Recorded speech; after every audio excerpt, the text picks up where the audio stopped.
गोहाना न्यायिक परिसर में आज पंजाब एंड हरियाणा हाईकोर्ट के जज राजेश भारद्वाज का दौरा रहा। इस दौरान उन्होंने कोर्ट परिसर का निरीक्षण किया और परिसर में पौधारोपण भी किया। उनके साथ सोनीपत के जिला न्यायाधीश जगजीत सिंह भी मौजूद रहे। गोहाना पहुंचने पर बार एसोसिएशन की ओर से उनका स्वागत किया गया। बताया गया है कि जस्टिस राजेश भारद्वाज को पंजाब एंड हरियाणा हाईकोर्ट की ओर से सोनीपत जिले के लिए निरीक्षक नियुक्त किया गया है। इसी जिम्मेदारी के तहत वे साल में एक बार जिले की जिला और उपमंडल स्तर की अदालतों का निरीक्षण करते हैं। इसी कड़ी में उन्होंने गोहाना कोर्ट का दौरा कर व्यवस्थाओं का जायजा लिया। इस दौरान गोहाना बार एसोसिएशन की ओर से उन्हें एक मांग पत्र भी सौंपा गया। वकीलों ने कोर्ट परिसर में चैम्बर के विस्तार, कोर्ट परिसर के विकास और एडीजे की स्थायी नियुक्ति की मांग उठाई। बार एसोसिएशन के प्रधान संदीप ने बताया कि जस्टिस राजेश भारद्वाज ने उनकी मांगों को ध्यान से सुना और उचित कार्रवाई का आश्वासन दिया है। आज हमारी बार में माननीय जस्टिस श्री राजेश भारद्वाज जी, उनकी धर्मपत्नी डॉक्टर पूनम भारद्वाज जी, हमारे सेशन जज श्री जगजीत सिंह जी और उनकी धर्मपत्नी नरेंद्र कौर जी व हमारे अन्य जजेज हमारी बार में पहुंचे थे। हमने उनका बार की तरफ से स्वागत किया और अपनी बार की हमने मांगे रखी।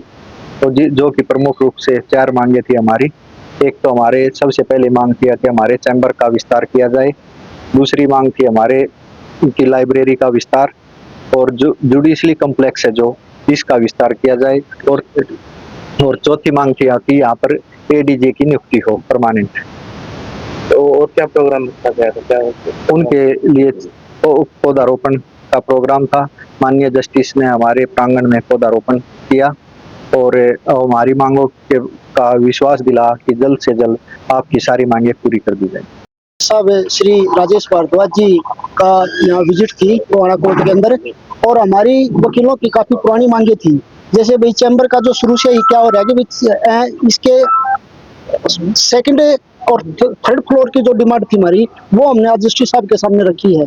और जो बिल्डिंग की जो बात है, कोर्ट की बिल्डिंग है उसकी भी वही जो है ना, जैसे भाई एसी वगैरह की प्रॉब्लम है और लाइब्रेरी की हमारी प्रॉब्लम है, उस बारे में भी हमने जस्टिस साहब को अवगत कराया है। जस्टिस साहब ने आश्वासन दिया है भाई जो डिमांडें मेरे सामने आई हैं उनको प्राथमिकता के आधार पर पूरा किया जाएगा।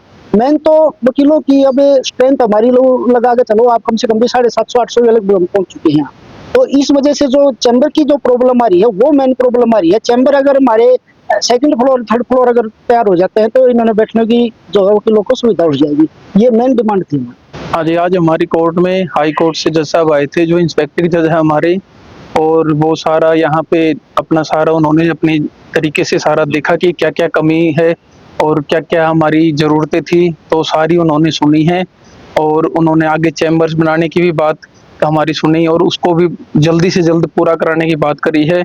और हमने जो एक मेन डिमांड थी कि यहाँ पे एक एडिशनल सेशन जज को बिठाया जाए, तो उस बात को भी उन्होंने एक्सेप्ट किया है कि भाई ज़रूरत है यहाँ पे वकीलों को, क्योंकि जो क्लाइंट हैं और सारे एडवोकेट हैं उन सबको सोनीपत जाना पड़ता है। तो ये बात भी उन्होंने हमारी सुनी है। तो यहाँ पे जल्दी से जल्दी सेशन जज को जो बिठाने का आश्वासन है वो भी उन्होंने हमारे को दिया है। धन्यवाद। क्या आप स्टॉक मार्केट में एक सफल और प्रोफेशनल ट्रेडर बनना चाहते हैं? तो जुड़िए ट्रेडिंग गुरुकुल से, जहां आपको मिलता है 19 साल से भी ज्यादा का भरोसेमंद अनुभव।